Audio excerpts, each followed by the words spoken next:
നടൻ സുശാന്ത് സിംഗ് രജ്പുത്തിന്റെ മരണത്തിൽ അന്വേഷണം അവസാനിപ്പിച്ച് റിപ്പോർട്ട് സമർപ്പിച്ചു സിബിഐ. ആത്മഹത്യാ പ്രേരണയ്ക്ക് തെളിവില്ലെന്ന നിഗമനത്തിലാണ് സിബിഐ കേസ് അന്വേഷണം അവസാനിപ്പിച്ചത്. റിപ്പോർട്ട് സിബിഐ മുംബൈ കോടതിയിൽ സമർപ്പിച്ചു. 2020 ജൂൺ 14 സുശാന്തിനെ ബാദ്രയിലെ വീട്ടിൽ തൂങ്ങി മരിച്ച നിലയിൽ കണ്ടെത്തിയത്.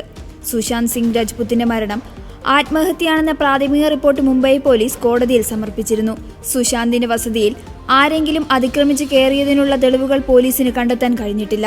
വിഷാദരോഗം മൂലമാണ് സുശാന്ത് ജീവനൊടുക്കിയതെന്നായിരുന്നു പ്രാഥമിക നിഗമനം. മുറിയിലെ സീലിംഗ് ഫാനിൽ തൂങ്ങി മരിച്ച നിലയിലാണ് സുശാന്തിന്റെ മൃതദേഹം കണ്ടെത്തിയത്.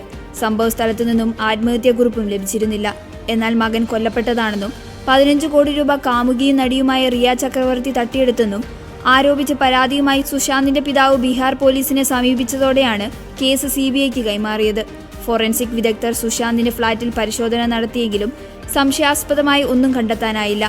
സുശാന്തിന്റേത് ആത്മഹത്യയാണെന്ന റിപ്പോർട്ടാണ് ഫോറൻസിക് വിദഗ്ധർ സിബിഐക്ക് കൈമാറിയത്.